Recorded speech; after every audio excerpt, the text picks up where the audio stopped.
Bueno, buenas tardes a todos los que están participando de la charla. Al profesor Giovanni Pacheco le agradecemos por aceptarnos. Antes de empezar, quería comentarles que si tienen alguna pregunta con respecto al desarrollo de la charla, pues vayan escribiéndola en el chat y al final, si hay el tiempo, el profesor Giovanni pues se encarga de responder. Entonces, profe, le doy la palabra para que usted empiece. Gracias a todos. Primero que todo por conectarse, por dedicar una horita de su tiempo, que todos sabemos que en esta etapa del semestre es un poquito complicado para de pronto ver otros temas relacionados con la ingeniería mecánica, sí, pero de pronto un poquito diferentes a lo que normalmente se suele trabajar en ingeniería mecánica. Es una de las razones por las cuales me gusta presentar esta charla, porque es algo que normalmente no se asocia en primera instancia con el trabajo de un ingeniero mecánico. Generalmente el típico visualización del ingeniero mecánico es trabajando con equipos pesados, con industria, digamos, pesada, y con este tipo de aplicaciones biomédicas de pronto no es tan común. Por eso es interesante presentar este proyecto o esta serie de proyectos. Realmente ha sido una serie de proyectos que se han trabajado en estas temáticas y que todavía seguimos trabajando en ellas. Y por eso es lo bonito de esto. Entonces les voy a compartir mi presentación. Denme un segundito. Me comentan cómo está el audio, si se escucha bien, si hay problemas en algún momento con el audio, también me lo comentan para detenerlo.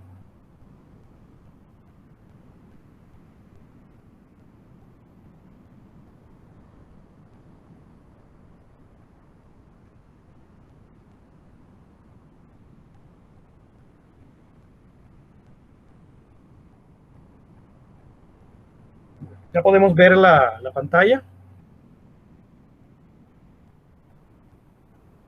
Sí, profe. Sí, profe. Ok, perfecto. Bien, entonces como mencionaba en la invitación, pues esta charla está relacionada con los temas de diseño y fabricación de implantes oftalmológicos.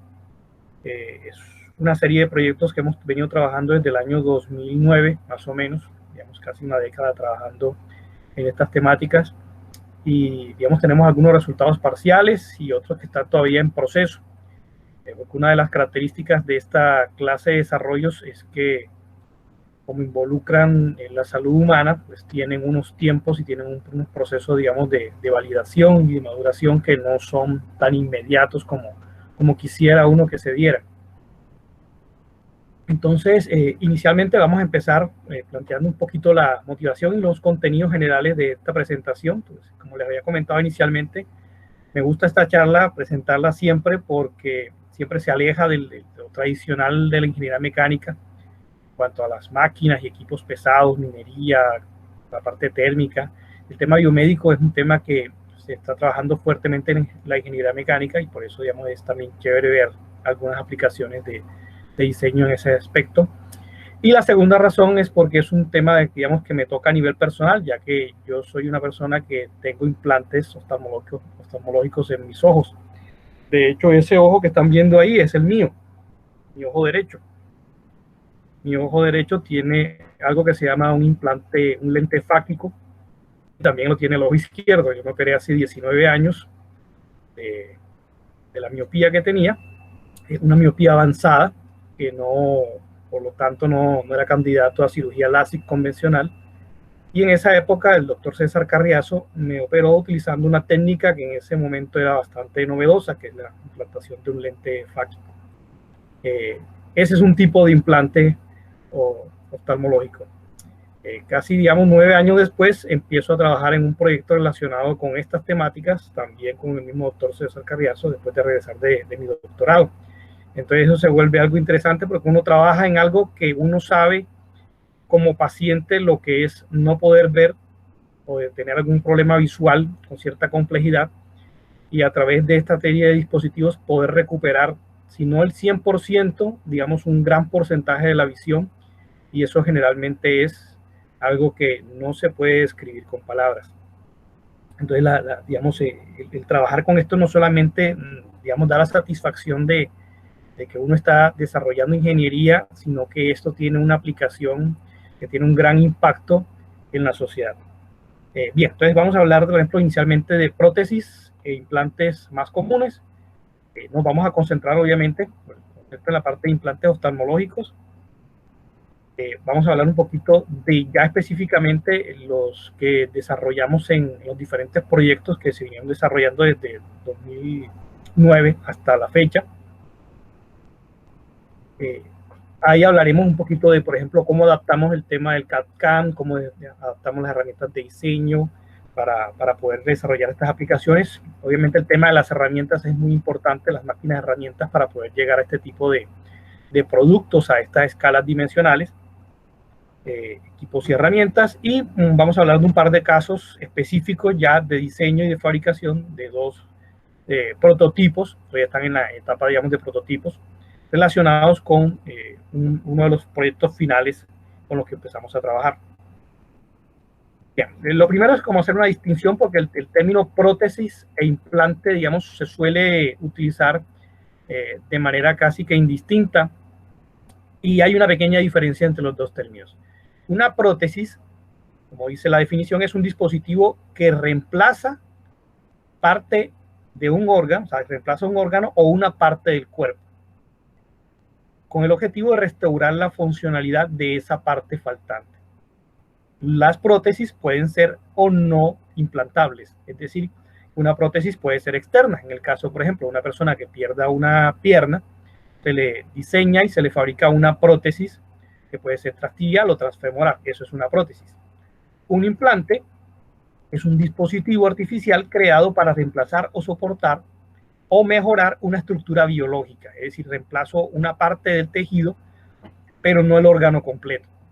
Y en este caso, el órgano puede estar ahí y el dispositivo lo que hace es mejorar, por ejemplo, la función del órgano o apoyar la función de ese órgano. O sea, no lo reemplaza del todo. Dentro de los implantes, digamos, más usuales que en la actualidad, digamos, vamos a encontrar desarrollados, pues tenemos todo lo que es el tema de órtesis, placas y tornillos, que pueden ser temporales o pueden ser permanentes para los casos de fracturas complejas.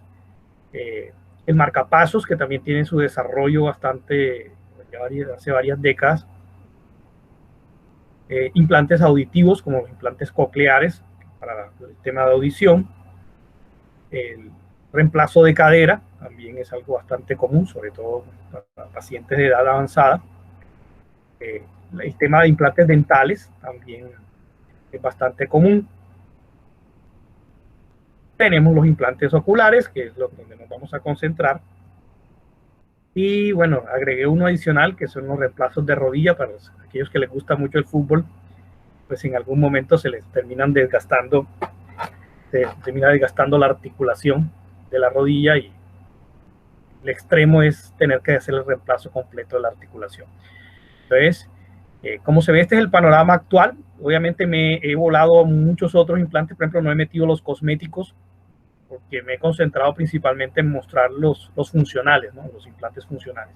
Cosméticos ya metes una cantidad, y va a haber una cantidad de implantes adicionales que puedes encontrar. Y en cuanto al tema de prótesis, ya como les había mencionado, pues en este caso puedes encontrar ya hay prótesis de brazos, de pierna, transfemoral, transtibial, y una amplia variedad, digamos, de productos que tienen una serie de etapas de desarrollo. Entonces nos vamos a concentrar en los oculares. Ya creo que les había mencionado inicialmente un poquito cómo empezó este tema, en 2009 más o menos.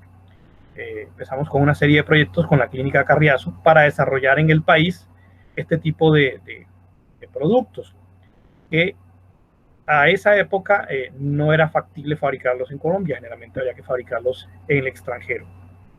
Lo primero que hay que decir es que pues, el ojo como un órgano es un órgano para nosotros que lo usamos, digamos, a diario y que nos funciona bastante bien, pues no notamos su importancia hasta que nos empieza a fallar. Cuando ya nos empieza a fallar es que nos damos cuenta de lo importante y lo delicado que es este órgano, porque es uno de los sentidos, digamos, más importantes que nos permite movernos dentro del mundo, digamos, interactuar con el exterior. Nada más imagínense un día común de ustedes que se levanten y no puedan ver, estén en blanco. ¿Cómo hacen para encontrar levantarse de la cama, cómo hacen para encontrar las cosas, cómo hacen para salir a la calle, por ejemplo, y no tropezarse con la gente o no tropezarse con alguien o que no se los lleve un carro o no perderse. Entonces, este es un sentido, digamos, fundamental y que normalmente nosotros lo damos por hecho que funciona siempre bien, hasta que deja de funcionar bien.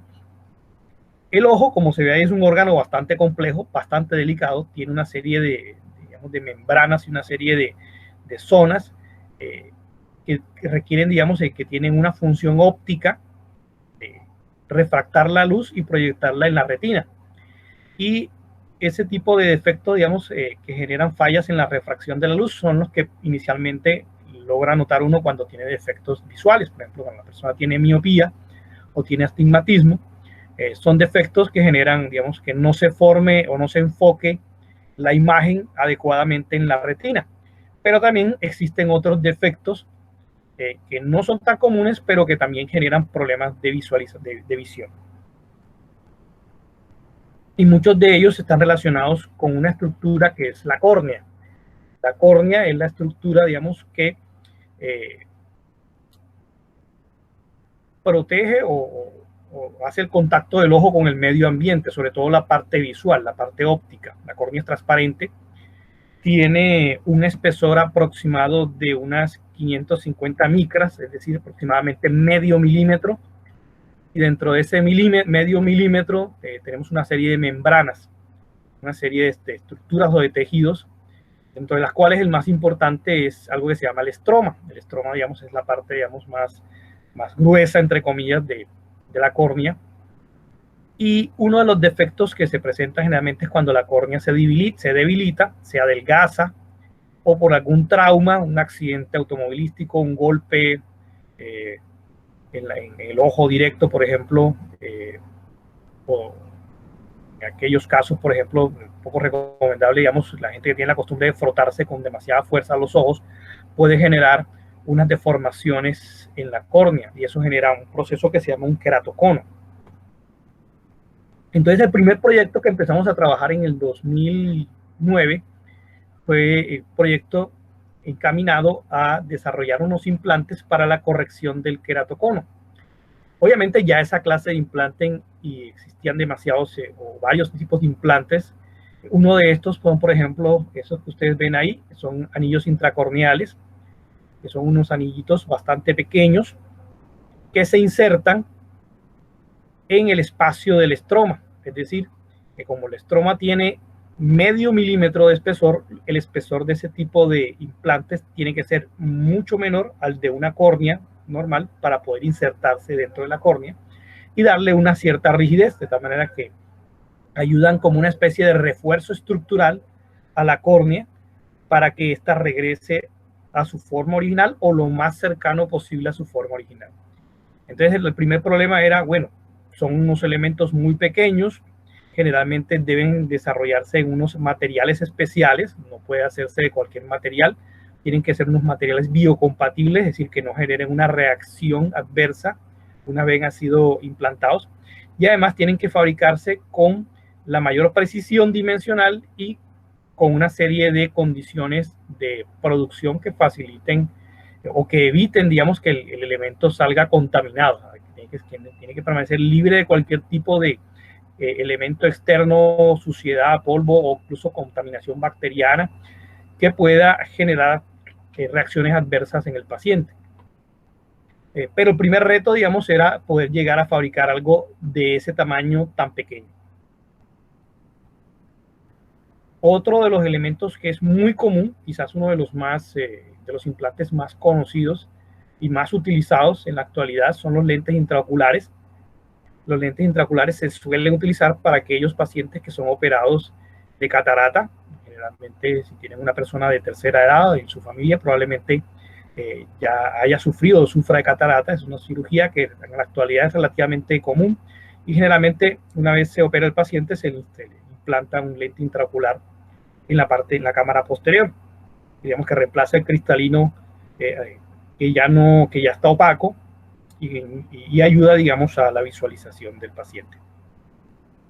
Y este otro tipo de elementos que ven ustedes ahí, parece una astillita en el dedo, Eso es lo que se llama una válvula para glaucoma. Es una válvula que, como su nombre lo indica, digamos, se inserta en el tejido blanco del ojo y permite aliviar la presión intraocular. Por eso es tan pequeñita, es como una especie de aguja muy pequeñita. De hecho, la longitud de eso son 2 milímetros apenas, 2-3 milímetros es la máxima longitud.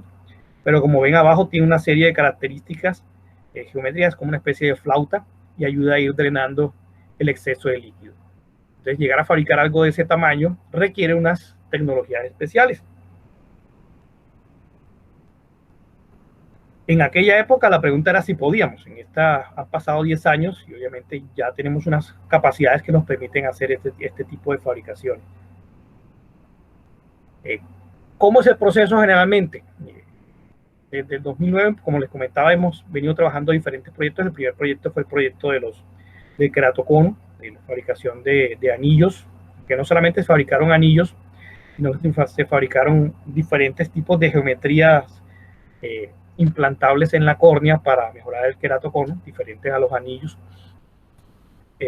Y también se desarrollaron otros proyectos, pero en todos se aplicó una metodología bastante similar a la que ustedes conocen de diseño. Si han pasado por diseño, ya conocen más o menos los aspectos fundamentales de diseño. Primero uno tiene que definir requerimientos del producto, después que define requerimientos, hace un diseño conceptual, después del diseño conceptual hace modelación CAD, análisis de elementos finitos, esa parte es bastante común en este caso, para hacer, digamos, ir ajustando las dimensiones del producto. Aquí vemos dos casos, por ejemplo, de un diseño CAD y de análisis de elementos finitos, por ejemplo, en simulación. Aquí, por ejemplo, se está simulando las deformaciones de la córnea con la implantación de una serie de elementos radiales, de implantes radiales, corneales, para el keratocono. La simulación nos da la ventaja de que podemos predecir con cierta exactitud, no con toda la exactitud que quisiéramos, lo vemos más adelante porque dependemos de una serie de variables que no se pueden controlar del todo, pero nos da una idea de cómo va a ser el funcionamiento del prototipo. La parte del CAD-CAM, que es lo que nos permite hacer uso de la máquina herramienta, programar rutas de mecanizado a la escala que se va a trabajar, para poder dejar todos los programas para que la máquina haga ese proceso. Pero esto sin la máquina no se puede hacer. Necesitamos una máquina que cumpla una serie de requerimientos especiales para las dimensiones que estamos trabajando. Entonces, digamos, no cualquier equipo de mecanizado sirve para poder fabricar componentes a la escala que requiere un componente oftalmológico. ¿Por qué razón? Porque a esa escala de tamaño, una máquina herramienta convencional tiene unas tolerancias que, por mucho que tú quieras hacer un buen diseño y por mucho que vayas con cuidado en la fabricación, pues la máquina no te las va a poder alcanzar. Si es una máquina convencional, no va a poder alcanzar esas tolerancias, y por eso este tipo de equipos son equipos especiales. Más adelante veremos qué características en general tienen este tipo de equipos que los hacen específicos para esta clase de fabricación y que adicionalmente los hacen muy costosos, o sea, no son baratos. Y el último paso, que también es importante, porque no solamente hay que pensar en que yo tengo que fabricar, sino que yo también tengo que hacer un control dimensional, un control de calidad a lo que yo estoy fabricando. Si yo estoy fabricando un componente de tamaños micrométricos, yo tengo que tener equipos que me den la posibilidad de medir esos componentes a esa escala micrométrica. Entonces también, a la par que yo logro adquirir equipos de fabricación, también tengo que hacerme con equipos de metrología del mismo nivel o incluso de mayor precisión de lo que estoy fabricando, para poder tener un control dimensional de lo que estoy fabricando. Entonces, más o menos eso en términos generales es como el esquema o el flujo de trabajo en lo que compete al área de diseño. Es decir, cuando yo finalmente llego con un prototipo desarrollado, un prototipo fabricado, físico, y ya el resto del proceso es pruebas preliminares y pruebas finales en pacientes. Pero eso es un proceso que es un poco más largo, porque eso ya requiere una serie de pasos, digamos, adicionales en la parte médica. Por ejemplo, se requiere un comité ético, se requiere una serie de pasos, digamos, bastante más largos, que hacen el proceso bastante más largo. Por ejemplo, ahora mismo están bastante empapados en el tema de la vacuna del COVID, si se han dado cuenta que la cantidad de ensayos que hay que hacer para poder sacar ese producto al mercado, a pesar de la premura del tiempo, no se puede saltar uno esos pasos, porque si uno se salta esos pasos, corre el riesgo de no haberse percatado de efectos indeseables que pueda tener el producto, y eso puede generar, digamos, peores resultados que demorarse más. Entonces, en todo producto que tenga interacción con el ser humano, existe esa limitación. Yo tengo que estar seguro de que esto no me va a generar riesgos adicionales en la persona que lo recibe, y por eso, digamos, tiene unos protocolos especiales para poder llegar este tipo de productos al mercado. En la parte de aplicación de elementos finitos, como les había comentado, lo utilizo yo bastante, por lo menos en los diseños que se desarrollan, porque nos da una primera aproximación de cómo va a ser el funcionamiento del implante sin tener que llegar a construirlo. Como todos los elementos finitos son un método numérico que pueden fallar y dependen mucho de la cantidad de datos que tenga uno para hacer las simulaciones. Entonces, generalmente uno de los grandes problemas que uno tiene con este tipo de simulaciones es que generalmente en los polímeros uno tiene bastantes datos de los fabricantes, pero cuando los polímeros son relativamente novedosos, y ese es el caso de algunos de los implantes que empezamos a desarrollar, por ejemplo el caso del implante de iris, tuvimos que hacer un convenio con un laboratorio especial que nos diera una formulación de un polímero que nos brindara las características que nosotros queríamos. Entonces, no era un polímero comercial y tenía unas características mecánicas, digamos, que no estaban bien estudiadas del todo, así que las simulaciones, digamos, tenían que partir de materiales parecidos, pero ya nos daban una cierta incertidumbre. Por ejemplo, es una simulación de desplazamientos corneales. En el caso de los tejidos, es decir, la simulación de tejidos es todavía más compleja, porque depende de la información que tenga uno del estado del arte. Afortunadamente hay muchos autores que han investigado las propiedades mecánicas de ciertos tejidos vivos, como el caso de las córneas, y hay alguna información que nos dan como las propiedades mecánicas para poder hacer un modelo mecánico de una córnea, pero tiene sus limitaciones. Por ejemplo, generalmente se trata de córneas sanas, y digamos, las propiedades mecánicas de un paciente van cambiando con el tiempo, no es lo mismo la edad, cambian con el sexo, cambian con la raza, cambian con la enfermedad que tenga el paciente. Entonces, todas esas variables no se pueden meter en una sola simulación. Entonces, siempre hay un cierto rango de incertidumbre con los resultados. Vamos a hablar un poquito de la parte de fabricación. Y en fabricación tenemos varias cosas que uno nuevamente tiene que ajustar. Debido al pequeño tamaño de las piezas que tienen que fabricarse, una de las cosas que fue necesario hacer es poder modificar la configuración básica, la configuración de fábrica con la que venían el CAM con la que estamos trabajando. Nosotros empezamos a trabajar inicialmente con SolidCAM, por allá en el 2009, y en el 2014-2015 pasamos a trabajar con un software que se llama PowerMill, un poquito más robusto, más potente. Pero siempre que evaluamos el software, una de las cosas que revisábamos era la posibilidad de poder ajustar esos parámetros básicos del software para poder adaptarlo a nuestras necesidades. Una de las cosas que hay que adaptar es, por ejemplo, las tolerancias de representación del software, por ejemplo, en la parte de superficies. Generalmente el software, vamos a colocar el apuntador, lo que uno típicamente considera como una superficie suave, una curva suave, en realidad él, cuando importa el componente, lo que hace es que lo convierte en una serie de caras planas, caras triangulares. Y el tamaño de esas caras triangulares tiene, digamos, una especie de tolerancia por defecto, por decirlo, una tolerancia de 0.1 milímetro, que para un componente de tamaño normal, de tamaño estándar, tamaño, digamos, macro, es más que bueno tener una tolerancia de 0.1 milímetros en importación de superficies. Pero cuando ya tengo un microcomponente, un microimplante, 0.1 milímetro puede ser prácticamente el tamaño del componente. Por lo tanto, me tengo que bajar a unas tolerancias de importación de superficies todavía mucho más bajas.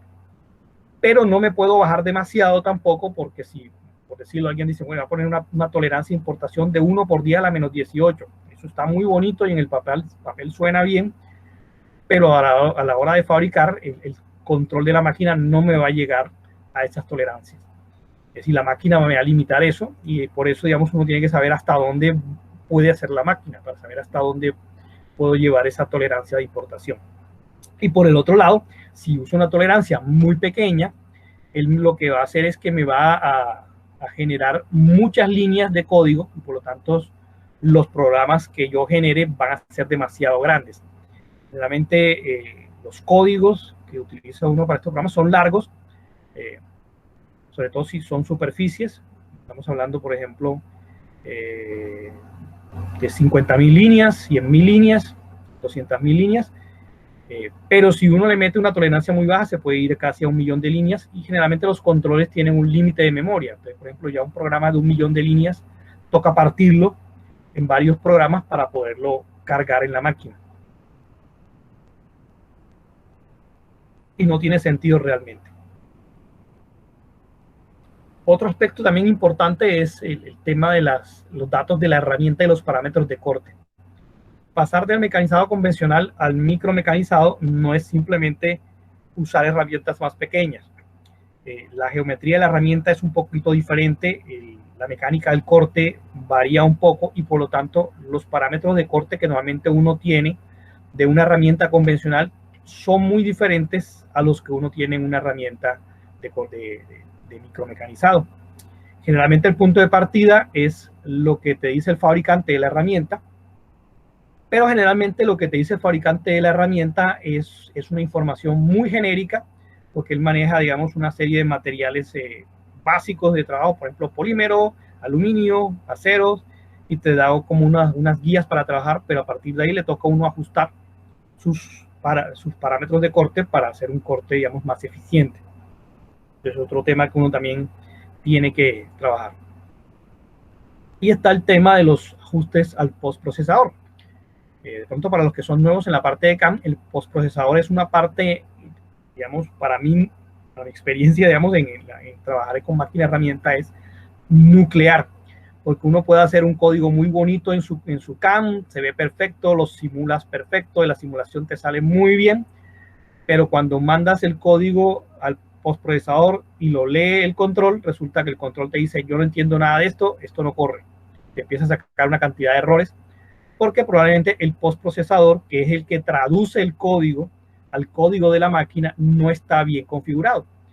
Entonces, en este caso también, yo hice un desarrollo adicional de ser mi propio postprocesador para la máquina que estábamos trabajando, para colocar, digamos, las mismas tolerancias, que trabajara en consonancia con las tolerancias, y una serie de ciclos habituales que uno suele hacer con esa máquina o ese equipo en particular, que no los tenía el postprocesador original.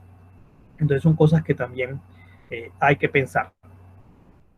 Hay un ejemplo, por ejemplo, este es PowerMill, este es el último software que estamos utilizando actualmente. Inicialmente este pertenecía a una empresa inglesa que se llamaba Leadwell, y recientemente lo compró Autodesk. Ha cambiado un poquito las políticas de licenciamiento, por eso no me está agradando mucho que digamos, pero no importa qué software usen, puedes usar SolidWorks, puedes usar Mastercam, puedes usar Delcam, puedes usar PowerMill, o una cantidad de software. Lo que tienes que saber es cuáles son tus requerimientos y adaptar el software a tus necesidades. Entonces, lo más importante.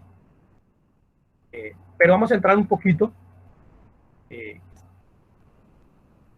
a tratar de vivenciar un poquito a qué escala de trabajo estamos hablando cuando hablamos de fabricar esta clase de implantes oftalmológicos, porque esto es importante, el tema de la precisión.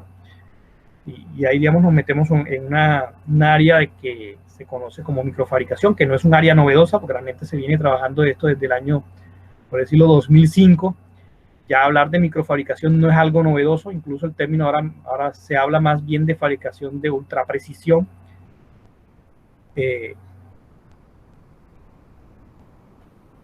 Normalmente las piezas que nosotros conocemos de tamaño normal, digamos el término normal, el término técnico se habla de escala macro, componente escala macro, es un componente que en términos de dimensiones, las dimensiones, digamos, más importantes están por encima de los 10 milímetros. De los 10 milímetros hacia arriba, un componente, normalmente lo conocemos como un componente de escala macro. La escala meso es un componente que está entre el milímetro, entre 1 milímetro y los 10 milímetros. Es un componente como un botón, una tuerquecita pequeña, un tornillo pequeño. Es un componente que llamamos un componente escala meso. ¿Qué llamamos un componente micro? La definición original, porque esta definición va cambiando con el tiempo, y podemos decir de 2005 hasta más o menos mediados del 2012, se decía que un componente micro era todo componente que estaba entre una micra y las 1000 micras, es decir, entre una micra y el milímetro. Es decir, esas dos rayitas que están ahí, todo lo que cabe dentro de ese espacio, eso era considerado como escala micro. ¿Qué cabe dentro de esa escala micro? Como para hacerse una idea. Por ejemplo, los granos de sal fina, utilizamos sal convencional, de la que usamos en la mesa. Los granos son aproximadamente, porque estos no son valores exactos, es aproximadamente el tamaño de unas 700 micras, son cubitos aproximadamente de entre 700, se puede hacer de 600, puede ser 800, está más o menos en ese orden de ideas. Es algo que llamamos escala micro. Un cabello humano, que siempre lo uso como referencia de tamaño, un cabello humano tiene alrededor de 100 micras. Es decir, es la décima parte de 1 milímetro. Cabello humano, aunque hay cabellos más gruesos, cabellos más delgados, pero estamos, digamos, en promedio 100 micras.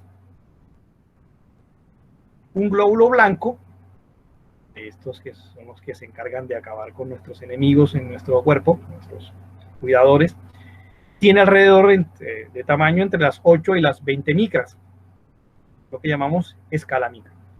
Es decir, escala micro en la concepción original estaba entre una micra y el milímetro, pero recientemente se ha redefinido la escala micro y ahora la escala micro es entre una micra y 500 micras. Es decir, cada vez la escala micro se va volviendo más pequeña.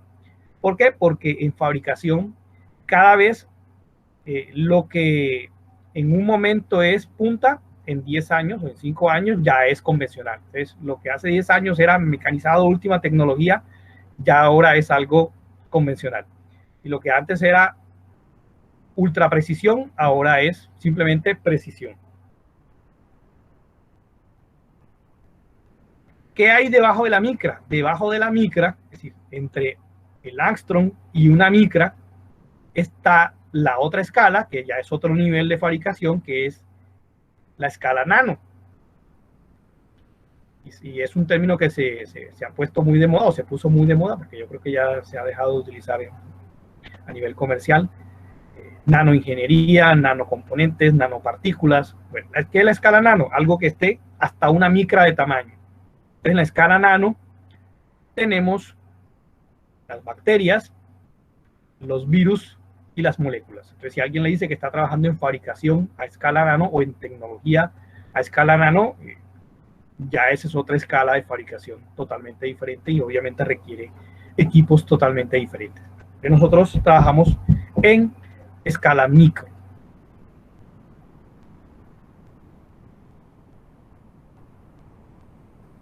Denme un segundito.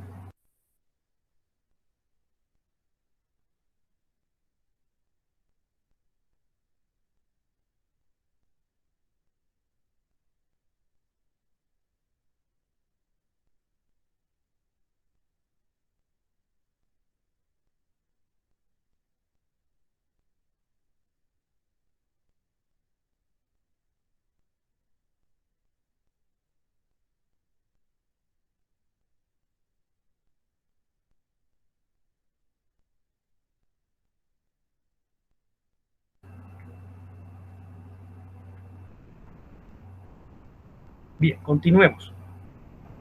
Aquí hay algunos ejemplos que hemos venido desarrollando como demostrativos de la fabricación a microescala.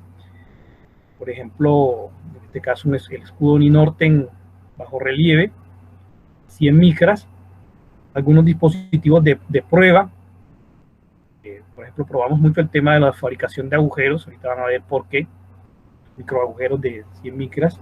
Aquí uno muy chévere que hicimos al comienzo de ir probando cositas con la máquina, es que tomamos el cabello de uno de nuestros colaboradores, en este caso uno de las, estaba trabajando en tesis de maestría en esa época, y hicimos un taladrado del cabello utilizando una broca de 100 micras, este pedacito del cabello, y aquí hicimos el taladrado con una broca de 100 micras. Este es otro que también trabajamos en un labrado, en una moneda de 200 pesos de las nuevas. Hicimos el logo de una conocida revista, eso fue más o menos para 2014. El logo tiene aproximadamente 3 milímetros y apenas, y 1 milímetro de alto el texto. Y cositas como para poder mostrar, porque no todo se puede mostrar en esta clase de proyectos. Hay muchas cosas que están protegidas por secreto industrial y por temas de patentes, y por lo tanto, digamos, uno no puede ir mostrando todo, pero voy a mostrar algunas cositas que ya yo sé que están protegidas, porque ya hay procesos de patentamiento que ya están en curso. Bueno, esto traía varios retos, ¿no? Acceder a tecnologías, dominar el proceso, cómo fijamos el material para poder agarrarlo sin echarlo a perder, hasta qué punto podíamos fabricar geometrías, cómo hacíamos el control dimensional, cómo limpiamos, simplemente cómo manipular esta clase de productos era un reto. Y les cuento una anécdota, por ejemplo, si a una de estos implantes para queratoconos eran prácticamente de 100 micras de espesor y apenas 3 o 4 milímetros de longitud. La longitud más larga eran 3 milímetros. Y si uno después de fabricarlo había que hacerle una limpieza en agua destilada con una especie de disolventes, y apenas eso se metía en el agua, prácticamente se volvían invisibles, no había forma de verlos. Para poderlos recuperar había que hacer un proceso de búsqueda, digamos, para poderlos sujetar. Se necesitaban unas pinzas especiales. Si se te llega a caer en la mesa de trabajo, ya lo perdiste porque no lo vas a encontrar. Son cosas, digamos, que normalmente uno no las tiene en cuenta, pero son cosas, digamos, que se vuelven retos. La simple manipulación del producto es un reto. El microfresado en sí es un área, como les digo, que no es novedosa para el mundo, digamos, avanzado, pero que todavía tiene bastantes retos comparados con el mecanizado convencional, que aún sigue siendo un área de bastante trabajo y bastante investigación. Una de las características es, bueno, la primordial es que se trabaja con herramientas muy pequeñas. Aquí, por ejemplo, voy a encender mi cámara, no sé si alcanzan, si la puedan ver. Vamos a encender mi cámara aquí. Aquí tengo un par de herramientas. Estas son Kyocera. Ustedes asociarán Kyocera con impresoras, pero ustedes fabrican elementos de mecanizado. No son los mejores, generalmente los mejores son los suizos en fabricación de herramientas de esta escala, pero son herramientas relativamente buenas. Lo primero son las herramientas. Entonces, como las herramientas son muy pequeñas, el husillo, que es el elemento que hace girar la herramienta, tiene que girar muy rápido. Mucho más rápido que lo convencional, para que la herramienta pueda tener una velocidad de corte cercana a lo que tienes en el mecanizado convencional. Entonces, bajas el radio, tienes que aumentar las RPMs. ¿Cuánto hay que aumentar las RPMs? Ahorita vamos a ver, mucho. Hay que aumentar las RPMs bastante. En nuestra máquina, la máquina que nosotros tenemos, tiene un husillo que puede girar hasta 50.000 revoluciones por minuto. Y digamos, ya eso es un husillo convencional en micromecanizado. Existen husillos que giran a 100.000, a 150.000, a 200, a 250.000 RPMs. Porque entre más pequeña quieres hacer la herramienta, tienes que girar más rápido. Entre más pequeña tienes que hacer la herramienta, pues la herramienta también se vuelve más débil, se vuelve más frágil, y por lo tanto tienes que ser mucho más cuidadoso en cómo la utilizas, porque cualquier parámetro que tú le pongas demasiado excesivo, la vas a romper muy fácilmente. Este tipo de herramientas tú la puedes romper casi, que podría decirlo, hasta con soplarla. Entonces, tienen que tener mucho cuidado con la manipulación y con el uso de estas herramientas. Por eso no se pueden colocar en máquinas de herramientas convencionales. Las máquinas de herramientas tienen que tener una estructura especial generalmente en granito o en algo que se llama concreto polimérico, que le da una cierta estabilidad térmica y dinámica. Las vibraciones aquí son el enemigo número 2 del mecanizado de precisión, y el enemigo número 1 del mecanizado de precisión es los cambios de temperatura. Y necesitas muchos sensores para controlar el proceso, porque a esa escala no puedes ver nada. O sea, lo que puedes ver es muy poquito. Necesitas microscopios para poder ver el proceso. Con algunos equipos, estos son equipos comerciales, y obviamente le vamos a mostrar los equipos que tenemos aquí en la universidad, aunque no se encuentra dentro de las instalaciones físicas de la universidad, es un equipo de la universidad. Esta es nuestra microfresadora Kerr Evo, es un equipo alemán. Inicialmente es un equipo de 3 ejes, es decir, que controlaba X, Y, Z. Hace 4 años le hicimos un upgrade, es decir, lo mejoramos y le adquirimos el cuarto y quinto eje, es decir, ahora mismo es un equipo que tiene 5 ejes de ultra precisión, y le añadimos un equipo de refrigeración líquida. Originalmente solamente podía usar refrigeración por aire comprimido, aire subenfriado, usamos actualmente, y solamente nos permitía trabajar con polímeros, pero después que adquirimos el equipo de enfriamiento líquido, podemos trabajar metales. De hecho, hemos venido trabajando una serie de tesis con titanio para temas de implantes óseos. Ahí está algo un video del equipo. Pues obviamente ahí está el profesor ahí trabajando. Hay que decir, de este tipo de equipos actualmente solamente hay 2 en Sudamérica. Uno está en Colombia y el otro está en Chile. Solamente hay 2 de estos equipos en América del Sur.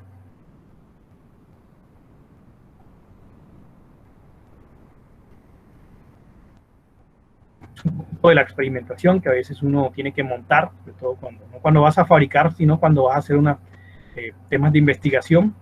Por aquí han pasado varias tesis de maestría. Entonces uno tiene que montar una serie de equipos de medición. Eso, por ejemplo, es un equipo de medición de fuerzas. Y tenemos ahí una cámara que es un microscopio portátil especial para poder grabar el proceso de mecanizado.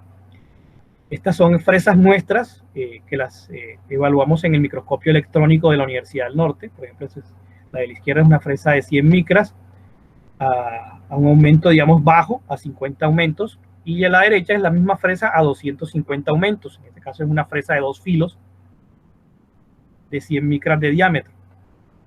Fíjense que hay un cono, el diámetro, digamos, efectivo de la fresa es pequeño, la longitud de corte también es bastante pequeña. Y a partir de ahí empieza un cono que empieza a aumentar hasta que llega al diámetro, digamos, del espigo, que es 3 milímetros por lo general. Básicamente como tener un lápiz muy fino. Esta es otra fresa nuestra, es una microfresa de 200 micras. Tenemos un aumento más bajito en el microscopio electrónico también de la universidad, y a 200 aumentos. Generalmente usamos el microscopio electrónico para hacer un chequeo de las herramientas, de que vengan en buen estado antes de utilizarlas, porque a simple vista no se pueden ver. Como para que se hagan una idea, ese es un cabello, cómo se vería al lado de la fresa. Esta es otra de las imágenes que me gusta a mí bastante. Esta es la misma fresa de 200 micras, y abajo está un aumento a 5000. Pasamos de 200 aumentos a 5000 aumentos. Y fíjense que en este caso a 5000 aumentos ya alcanzamos a ver las marcas de el pulido de la rueda abrasiva con la que se fabrican estas herramientas. Estas herramientas se fabrican con ruedas abrasivas especiales. En este caso, esta es una herramienta de carburo de tungsteno en matriz de cobalto, y por eso aquí se alcanza a ver los granitos de carburo, los granitos del carburo, y se ven las marcas del tallado de la herramienta. Y a esta escala se puede alcanzar a ver que lo que uno normalmente llama el filo de la herramienta, este sería el filo, lo que estoy mostrando aquí, pues eso no existe en la realidad. Lo que uno llama el filo es simplemente una punta redondeada, pues tiene un redondeo de 2 o 3 micras. A escala normal un elemento lo ve filoso, pero a esta escala realmente el filo como tal no existe. Entonces, en esta escala de mecanizado, uno lo primero que tiene que pensar es que la herramienta está cortando como si no tuviese filo. Está cortando con algo redondeado. Puede llegar a un filo, digamos, perfecto. Como les digo, el filo perfecto en la realidad no existe. pero puede llegar a niveles de afilado mucho más pequeños, es decir, a niveles menores a la micra, pero ya no se puede hacer con carburo de tungsteno por el tamaño del grano. Por mucho más pequeño que lo quieras hacer, siempre va a quedar un grano relativamente grande. Y eso que este es carburo de tungsteno de micrograno. Si quieres llegar a un filo todavía más perfecto, sin ser 100% perfecto, tienes que pasar al siguiente nivel. El siguiente nivel es el diamante. Generalmente esto es diamante sintético. El diamante tiene la ventaja de que es muy duro, todos lo sabemos, materiales más duros de la naturaleza, y además en la fabricación le podemos dar como es, en este caso es diamante monocristalino, pues podemos tener un rebordeado casi perfecto. Lo malo del diamante son dos detalles. El primer detalle es que es muy costoso, y el segundo detalle es que es bastante frágil. Una herramienta de diamante, si se choca, se fractura. Y hasta ahí llegó mi herramienta de diamante, que como ven ustedes puede costar entre unos 300 y unos $900, dependiendo de qué tan compleja sea la herramienta. ¿Para qué se usa el diamante? Generalmente el diamante se usa para los acabados, para dar un acabado casi que especular a la superficie que uno esté haciendo. Entonces, no se utiliza para desbastar. El desbaste es una operación que es muy agresiva con la herramienta. Se utiliza más que todo para hacer acabados. Cuando el acabado es óptico, por ejemplo, utilizas diamante para hacer la parte del acabado.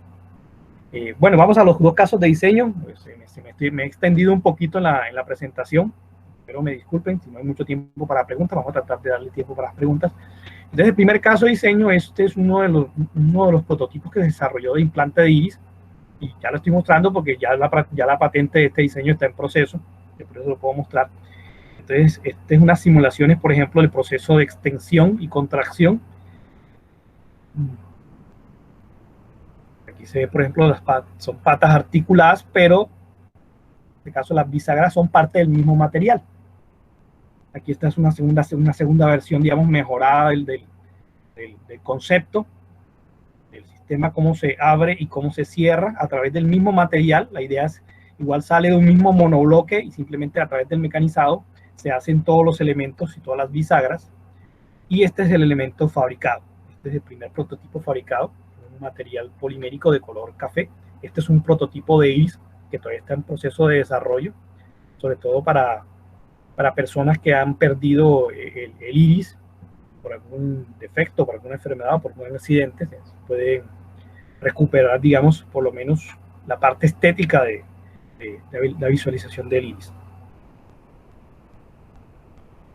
Y este es otro caso también de diseño. Este es un elemento de fijación al tejido. Realmente este tipo de implantes se fija al tejido, ya sea por una sutura o a través de presión. En este caso, esta modificación al diseño se hizo para que la sujeción al tejido se haga a través de presión, a través de estas paticas, las paticas que se ven ahí. Aquí hay algo de simulación, como por ejemplo se hace la flexión de la patica para que cuando se inserte el pliegue de tejido, la misma tendencia del material a recuperar su forma original por efecto de flexión, entonces básicamente flexión de un material polimérico, haga presión y sostenga el material en posición.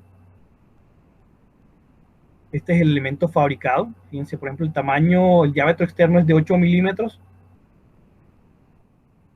Los tacones son muy pequeños, esos agujeritos son de 100 micras y las ranuras son de 100 micras. Ejemplo hicimos una prueba inicial, por ejemplo, con una membranita de teflón, una película de teflón que en este caso era de 20 micras, para probar la sujeción. Por ejemplo, el espacio que tenemos ahí son 1.75 milímetros, y ahí metimos la telita de teflón para probar el efecto de apriete de la pestaña.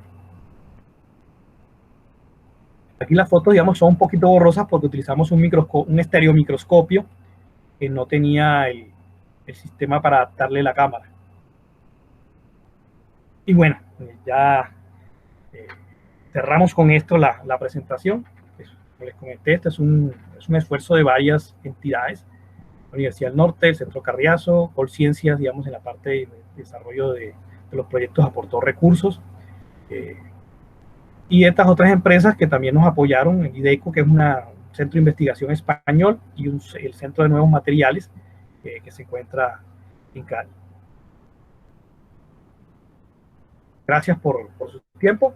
Hay muchos más temas que ver, pero traté de reducir la presentación a 1 hora para poder cubrir, digamos, como lo más importante, ¿no? Entonces aprovechemos que nos quedan todavía 4 minuticos para las preguntas.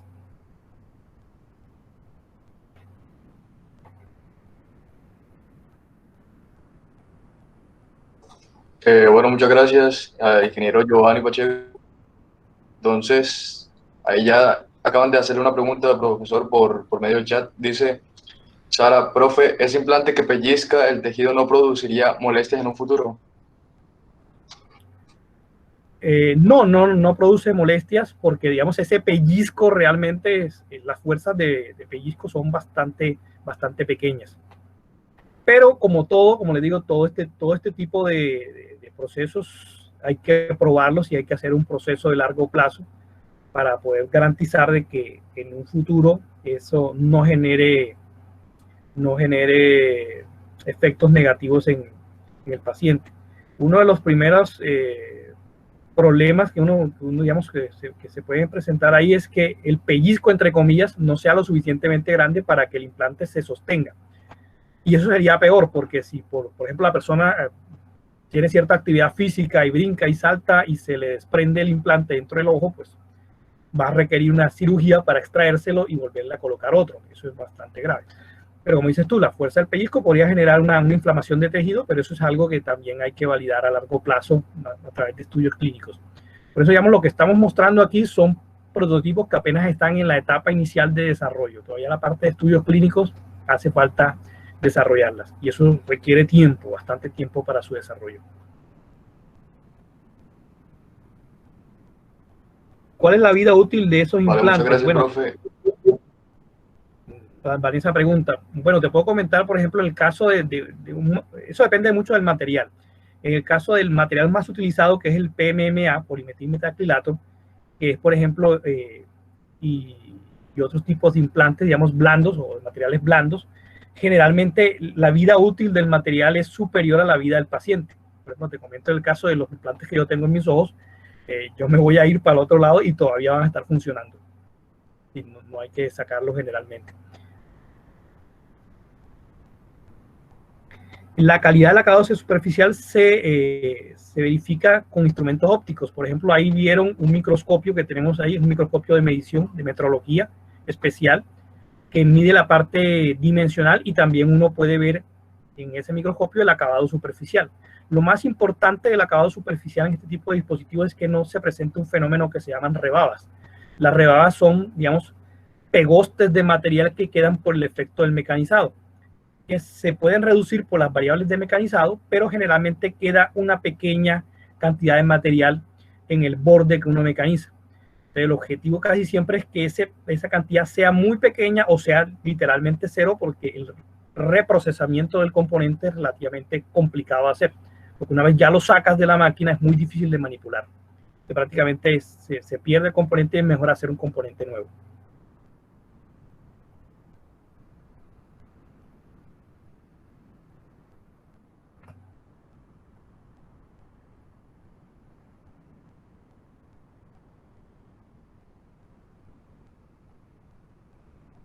El mecanizado láser también se utiliza.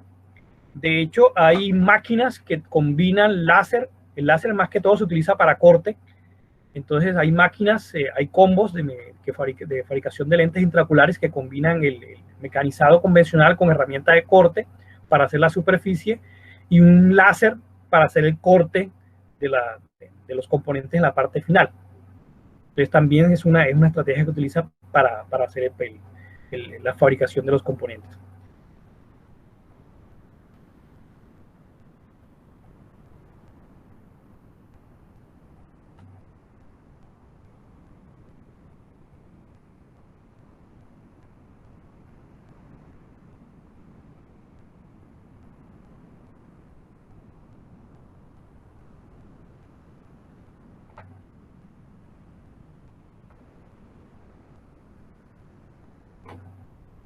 No sé si tienen más preguntas.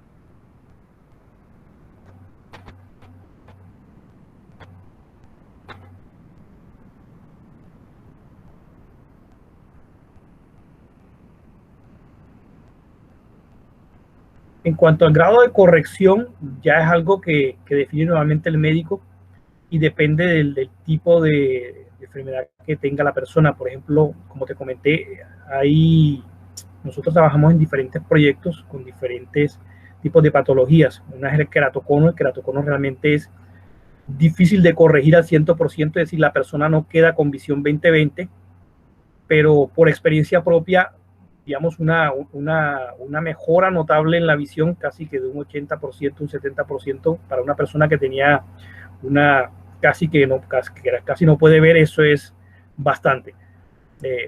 Pero hay otras patologías que sí se pueden corregir prácticamente al 100%. Entonces depende también mucho del paciente, no es algo que se pueda hacer en serie.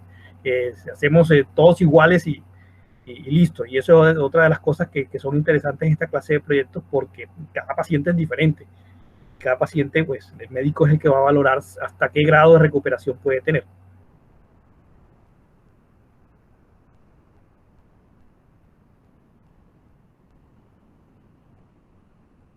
Bueno, Daniel, depende mucho del nivel del defecto que tú tengas y el nivel de ese defecto. Porque, por ejemplo, si uno tiene una miopía con un grado bastante bajito, con una dioptría, 2 dioptrías, perfectamente una cirugía LASIK, que es una cirugía que se hace en 5 minutos y la recuperación es bastante rápida, la persona puede ver perfectamente.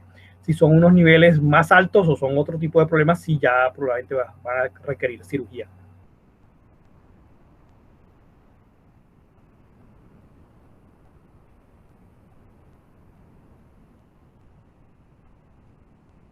El lente de contacto tiene la desventaja, en el caso de la pregunta de María, que es externo. O sea, el lente externo está colocado encima de la córnea y por lo tanto está, digamos, más expuesto al ambiente externo.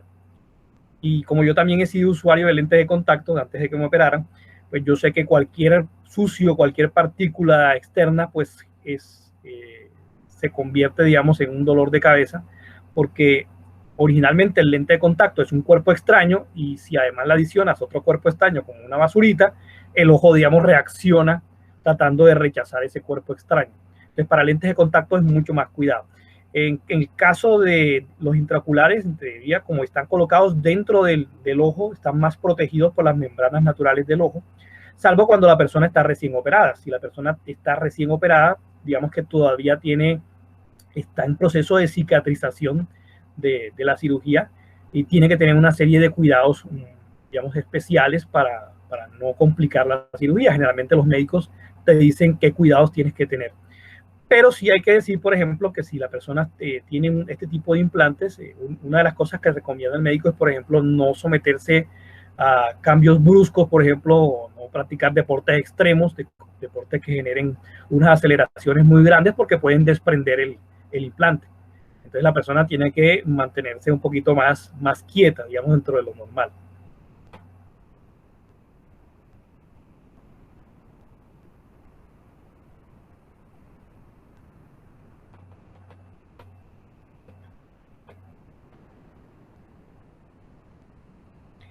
Sí, cuando se habla de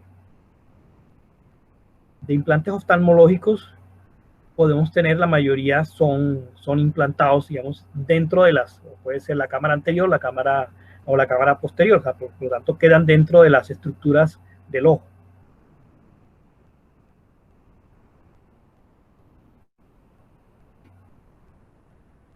La pregunta de Julio depende mucho del tipo tipo de implante y el tipo de patología que tenga la persona. Por ejemplo, como les mencionaba, los lentes intraoculares, que son muy comunes en el caso de las cirugías de catarata, generalmente están cubiertos por la salud o, digamos, hay una gran cobertura porque es una patología muy común, sobre todo personas de tercera edad, y cubren, digamos, los costos del implante, porque realmente el implante tiene un cierto costo y además de eso la implantación, que implica, digamos, un médico, una cirugía, etcétera, también tiene sus costos nuevamente. Entonces, digamos, este tipo de implantes que son comunes en patologías que son de gran impacto, realmente están cubiertos por los sistemas de medicina, digamos, convencional. Digamos, los que son relativamente más costosos son de las patologías que no son tan comunes.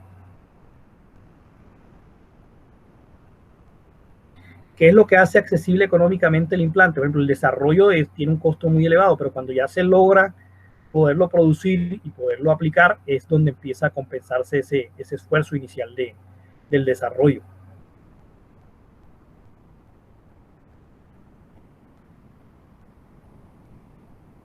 En cuanto al desarrollo de un prototipo, sí, cuando haces un prototipo, por ejemplo, estás usando una máquina para hacer 2 o 3 piezas. En el caso de la pregunta de Vanessa, 2 o 3 piezas, pero cuando ya logras tener un prototipo validado con los ensayos clínicos y todo, pues ya lo produce, digamos, en serie, digamos, en métodos de producción que lo vas optimizando económicamente.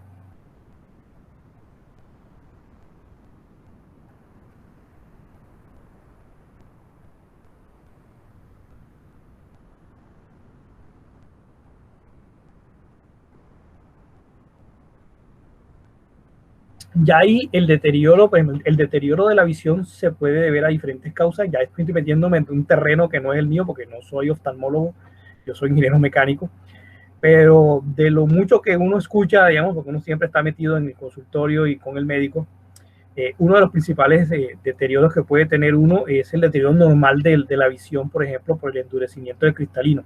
Todos vamos para allá, todos nos vamos a envejecer y el cristalino se va endureciendo. Y a medida que se va endureciendo, pierde el poder de acomodación. Y como pierdes el poder de acomodación, ya no es tan fácil ver cosas cercanas o ver cosas lejanas. Ese, por ejemplo, es uno de los problemas que es inevitable para todos.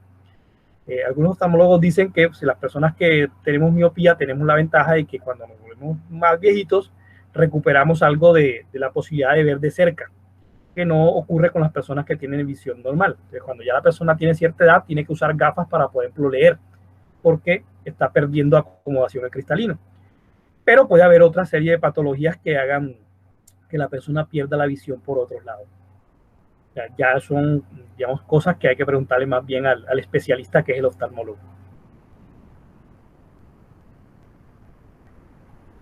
Como te digo, el material, generalmente los materiales son rigurosamente evaluados. Es decir, un material de un implante intraocular no se le da vía libre hasta que no supera todas las pruebas de biocompatibilidad. Y por ejemplo, en el caso de los implantes que yo tengo, ya tengo casi 19 años con esos implantes. Obviamente la primera pregunta que uno le hace al médico es ¿cuánto van a durar? Me toca cambiármelos a los cuántos años, ¿no? No te los tienes que cambiar nunca. Te vas a morir con esos implantes si no te los quieres cambiar, ellos van a estar perfectamente ahí. Recuerden que los polímeros son materiales que tardan mucho en degradarse, a menos que los sometas digamos, por ejemplo, a radiación ultravioleta muy prolongada, pero eso significaría que, por ejemplo, te expusieras al sol demasiado, primero te quemarías las retinas.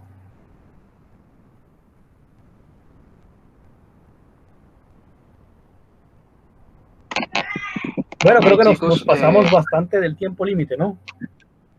Sí, en este caso ya para dar por finalizada la charla, de parte del CEN queremos agradecerle, profesor, por haberse tomado el tiempo de brindarnos esta charla que me parece muy interesante. Y